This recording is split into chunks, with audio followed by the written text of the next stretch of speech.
thank you all for being here this morning. Gregory Grenon is originally from Detroit. He studied at the Center for Creative Studies in Detroit and worked at Landfall Press in Chicago before moving to Portland in the late 1970s. Since then, he has actively exhibited his work throughout the Northwest and nationally, establishing himself as one of our region's most recognized artists. In addition to one-person shows at galleries in New York, Chicago, Sun Valley, Seattle, and here in Portland, Gregory's work has been exhibited in numerous museums, including, it's a long list, the Portland Art Museum, the Tacoma Art Museum, Seattle Art Museum, the Bellevue Art Museum, the Montreal Museum of Fine Art, and the Rockford Art Museum. He has also, throughout his career, received a number of awards, including an artist residency through the Museum of Glass in Tacoma, and fellowship awards from the Oregon Arts Commission and the National Endowment for the Arts. His work is extremely well collected by private, corporate, and public collections, and is included in the collections of the New York Public Library, the Philbrook Museum in Tulsa, Oklahoma, the Montreal Museum of Fine Art, the Bellevue Art Museum, Boise Art Museum, Halliford Museum, the Museum of Glass in Tacoma, and the Seattle, Tacoma, and Portland Art Museums. Gregory has been represented by our gallery since 1995, and I'm so happy that he could be here this morning. Welcome. Gregory. Well, I feel famous now.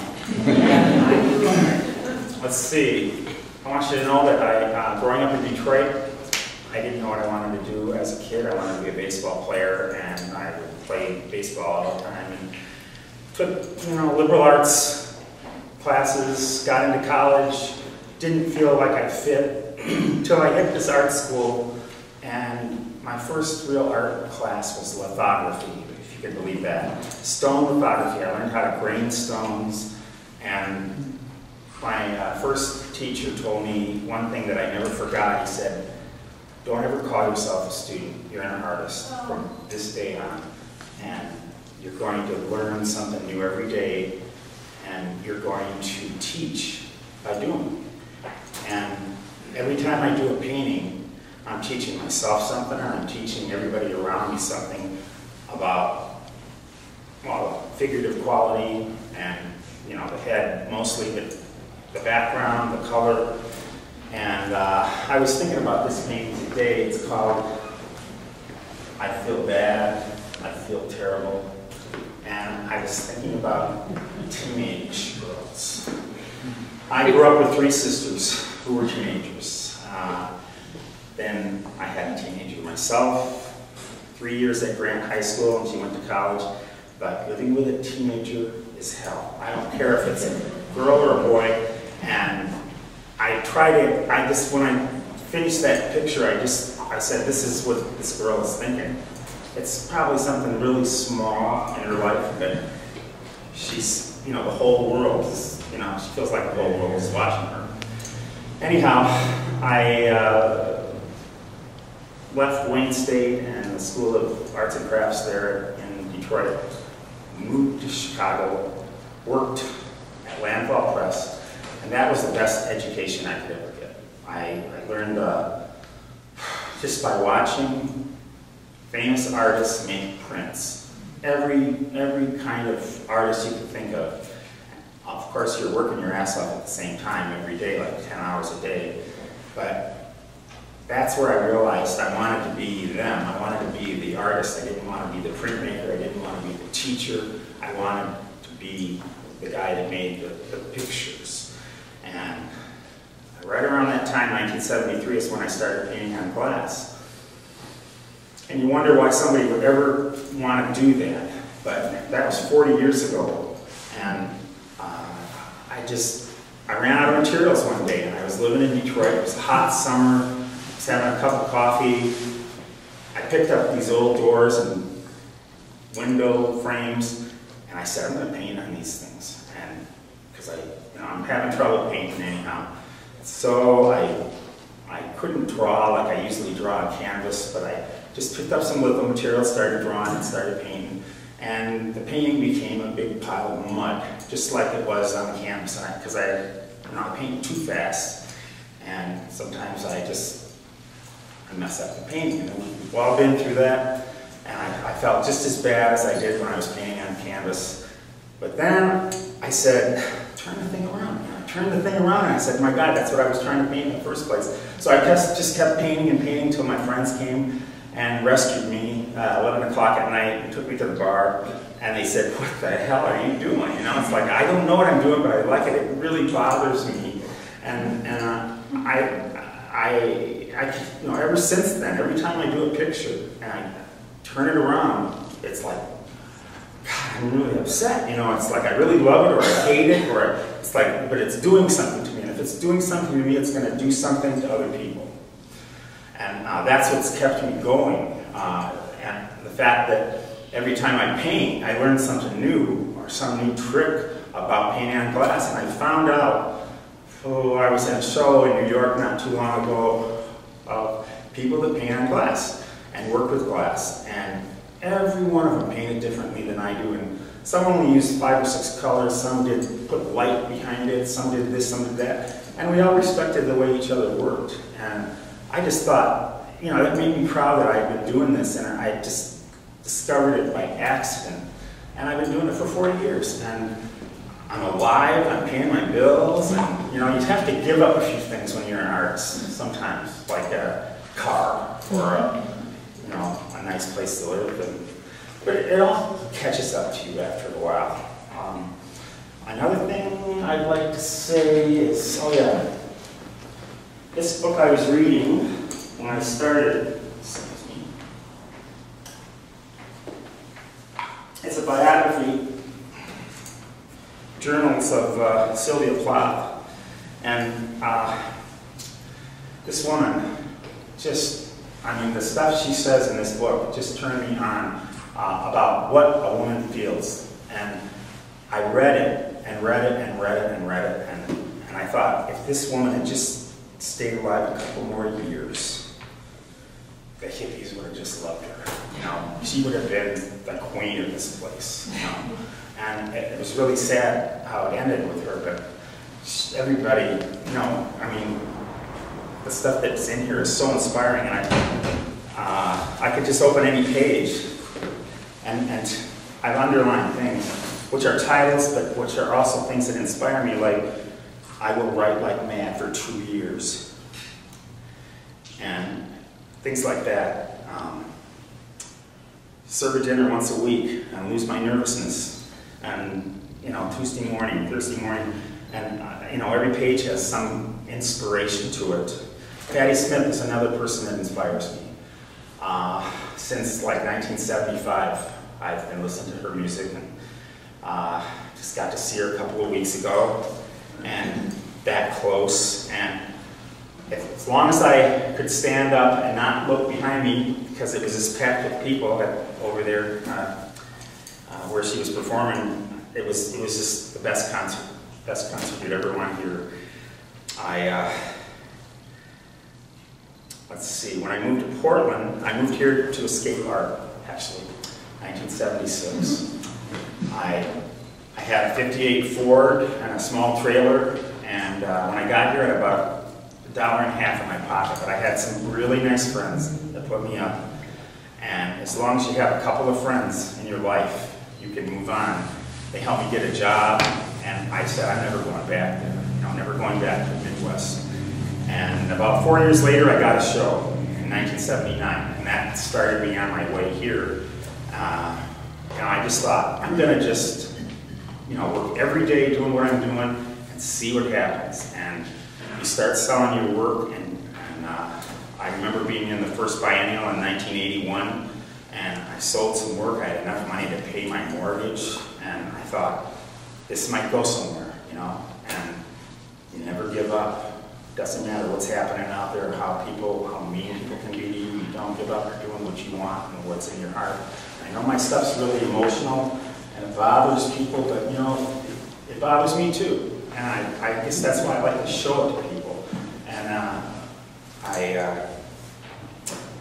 don't know if I have much else to say. It's that simple. What do you think? Do you have any questions?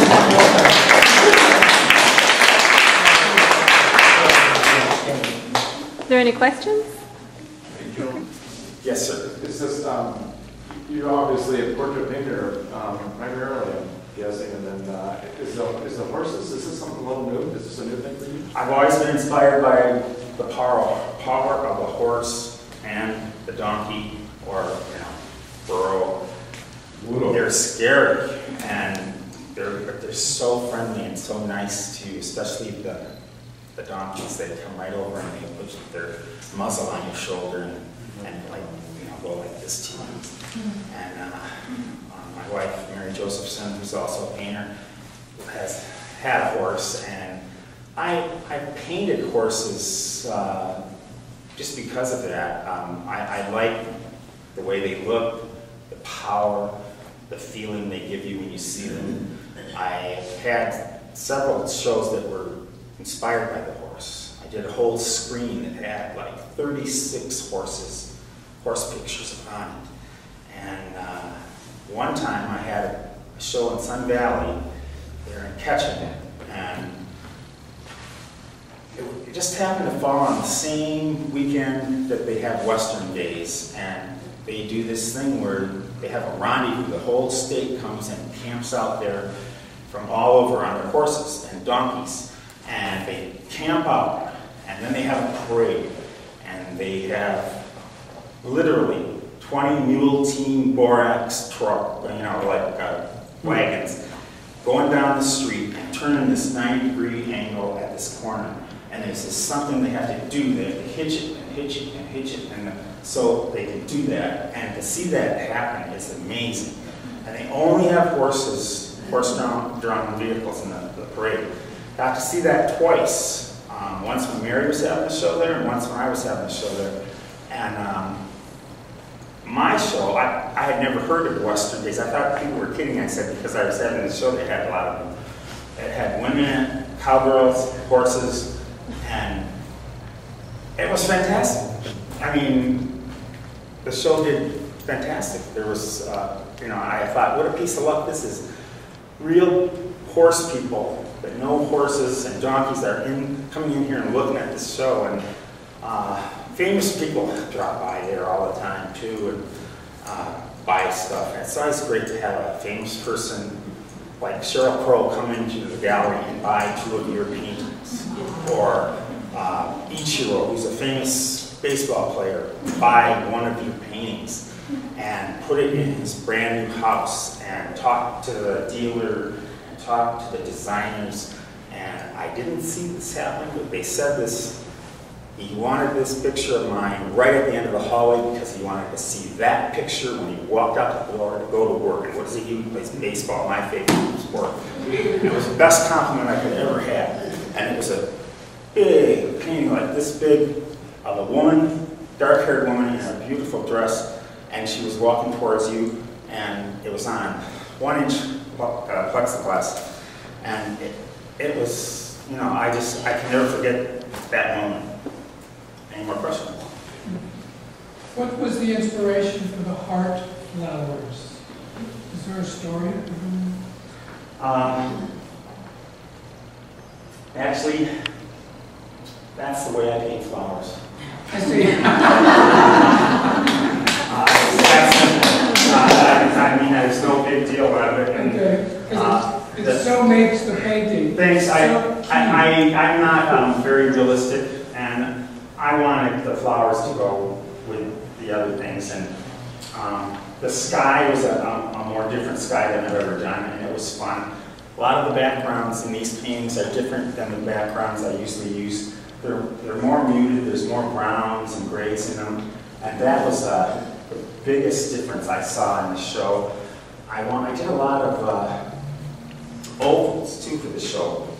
That was fun. It's also hard, but the ones where the glass comes out, that I like the way it distorts the figure and the expression or whatever in the picture. But thank you for that question. Anybody else? You have such a wonderful, unique style, and I wonder if you could tell us the process you go through preparing for a show like this. The sizes, the... You know, that's unpredictable. I'm always working on another show. This is done. I'm working on something else right now. In fact, I was working on 2 frames yesterday where there's 3 panels at the bottom and 1 panel at the top. And I'm not sure what I'm going to put in there, but there'll be standing figures at the bottom. And that's sort of how I start. I see a frame, I cut it up, I change it, and I see a picture in it. Like I could be driving down the street and look at a building that has an interesting window in it, and I'll sketch it out really quick, and then I'll tell my friend, Dave Reynolds, who's been my friend for quite a long time. He makes things, likes to make us frames, and we just give him the general idea. He makes it and puts his 2 cents worth in, and it's even better then. And then I just use it as a found frame. But a lot of times these are found frames. In fact, this show has the most I've had in many years. I just see the frame and I see pictures and I start drawing and start painting. I lay around and watch old movies, read really cool books. And then it just comes together? Yeah, just every day. You know, as soon as you walk into that studio, if you feel really, really bad because you had to have some guy come in and put a new dishwasher in your house, and you feel like crap, you go over there and you forget all that stuff. There's like 5 things to do in your studio, and you start doing it, and before you know it, it's 8 o'clock at night and you're hungry and you gotta go back and go eat, even if it's a bowl of oatmeal. And that's the greatest feeling. I'm just so glad I'm not on 26 going home, or those other roads. I'm glad I don't have to do that, except maybe once every 2 weeks I gotta go somewhere in my car. I don't put gas in it like every 2 or 3 months. Yes, sir. You have a question? Oh, no. Oh, okay. Yeah. As well, we talk about painting in reverse. When you do that, are you painting really what you want to paint, and then you turn around and you're surprised when it's out in reverse, or are you painting with the idea of what's going to come out and you're actually doing it in reverse? Well, I don't think about the reversal thing because I didn't when I first started. I do have a, oh, by the way, I'm going to pass these around just in case. I see things, you know, it bothers me, of course, when I see the painting, and part of that's the reverse. But look at it as looking in the mirror. When I don't use mirrors when I paint, but when you look in the mirror, if you're shaving or combing your hair or whatever, you're looking at a reverse of your head. You do it every day and you don't even know. And that's, I guess that's the feeling I get when I see the picture. Of course, you know, the horse is on the other side, you know, it was looking the other way when you did it. That's okay, I know that. The only problems you get is if you're drawing a picture of a baseball player and you want to put his numbers on and it's in the name or whatever the base is. You got to think really hard, and then you got to do a reverse of a reverse. And that's, I don't even want to tell you how I do that. Nobody even realizes it when they're looking at it, that that's what I had to do. And they're very hard, even if they're tiny, they take as long as a big paint. Because if you make a mistake, it's like, just think of the number 52 backwards. It looks weird. You know? But I never usually think about, I want that surprise. I want that, you know, it's that first hit. You know, you never get that first hit back again that you got back in 1973. It's good, but it's, you know, it's always different and wonderful in a whole different way. But that first time, you know, it's like the first time you rode in a convertible or the first time you did other certain things. You always remember that, and you go by that, and it keeps you going. Yes? So, do you ever turn it around as you're in the painting process, or do you wait till the end for the surprise? Usually, and I did have a witness saw me do the entire drawing and painting without turning it around, and it happened to be a painting that was this big, so it would have been very hard to do that. And it was up on a shelf, it's like a table shelf that I paint on sometimes. I have all my paints out, and I lean it up there, and then I have a little steps to get up. But I usually wait till, unless there's a big mistake, right to the end, and then I turn it around just to see if I have missed any holes. You know, I pull it up to the light. Sometimes, you know, oh, I missed a piece of the sky, get that, part of the dress or whatever, but not, you know, painting's done. It's pretty much done because the painting is drying while you're doing it, and I can't change much. Like after 2 days, paint's drying pretty good, and you cannot just cover it like you can on a canvas. It's done, and I just thought, that's good, because I have another picture I want to paint right now, and this one's done. I want to go on to the next picture. I always want to go on to the next picture. And a lot of the things that I do are time savers, as well as I get more done that way, and especially like when I'm thinking in multiples. I'll do these multiple windows that have like 20 pictures in them, or a screen, and it's like I'm painting all the time, and it's like, because I have all these things going through my head, all these heads, these figures, things, and I really don't know what I'm doing till I'm done. And I have to ask somebody, like my special partner, Mary, come in here, see this disaster I just did. She comes in, she says, don't do a thing. Do not hurt that painting. It's done. It's good. It's wonderful. Go on to the next one. And sometimes we need that in our lives. We need somebody to say, stop, you know. And so it's a good thing, because the next day I'll come in and everything looks different. That painting, for all of a sudden it's brighter, deeper, and the other person saw it, but I didn't, because we call it, Mary and I call it being blind. We're color blinded or something. It's like I'm blind, I can't see my paintings come. Because my paintings look like crap in my studio. I have these fluorescent lights, and I just want to, and it's a big mess. You can ask some of the people here, they know it's just a big mess. You can't really have a party there. It's just, you know, you make things, and it's dangerous in there. There's sharp glass and stuff sticking out everywhere, and you just want to get things done. And you have to hide, when I'm doing these things, I have to hide them so I don't kick them accidentally and break them. And then I have to go and find them when I'm ready to have the show. I put the backs on, paint, title, all that stuff. That takes forever. Photograph them. But before that, I just want to paint the pictures, because the interruption throws you off for 4 or 5 days. Is that a good answer? Yes. Yeah, you mentioned that painting on glass, you know, and the possibility of breaking while you're doing it. You know, have you ever gotten far along in the painting and stuck a brush or whatever it is you use to apply the paint through the glass? Oh my gosh. Oh, you know, I take, when I'm working, I'm going bang, bang, bang, bang, bang, bang, bang, bang, bang, bang, bang, bang, bang. That's how I paint. I'm hitting the glass, and you can even ask Sean. He asked me what the hell I was doing one time. I'm doing it to the beat of Led Zeppelin, you know, painting, that's how I'm painting.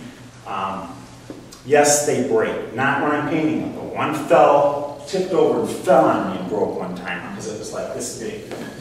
And it was plate glass, and it was awful, awful mess. And the best thing you can do is get up and go right back on the horse, you know.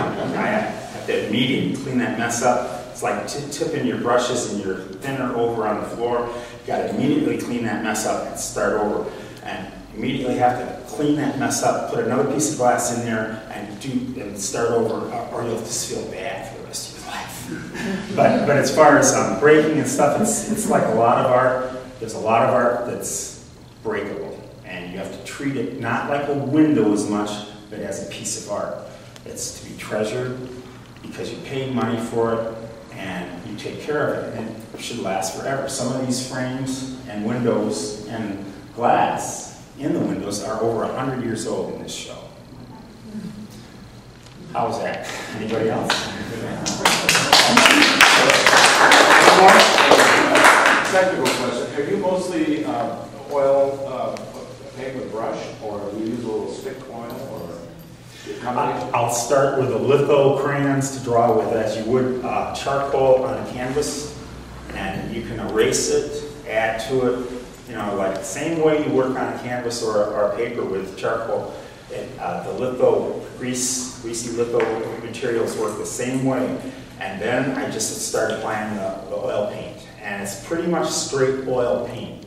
Once in a while I'll use a little gambling stuff to make the paint, you know, more gooey. But I put my paints out all over the place, not in any special order.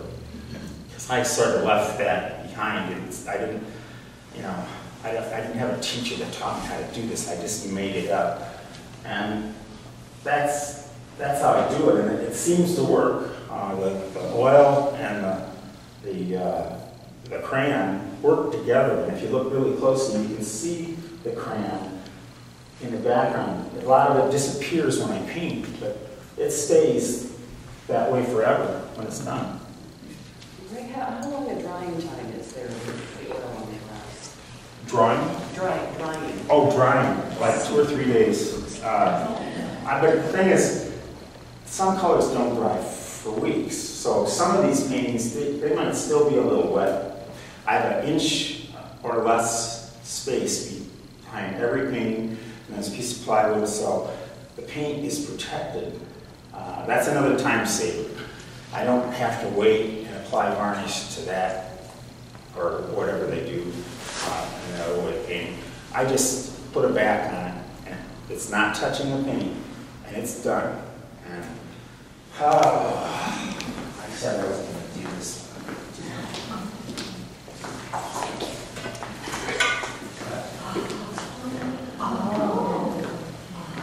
Nobody ever saw this.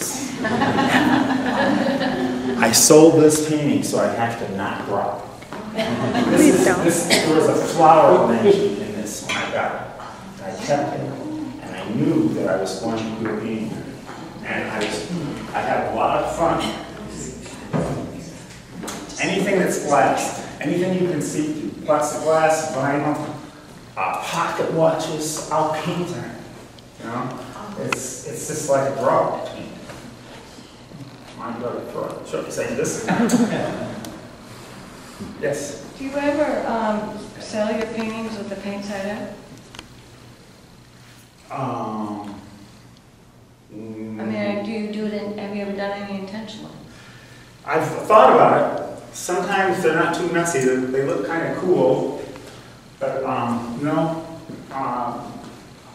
They're more finished this way. I have to say.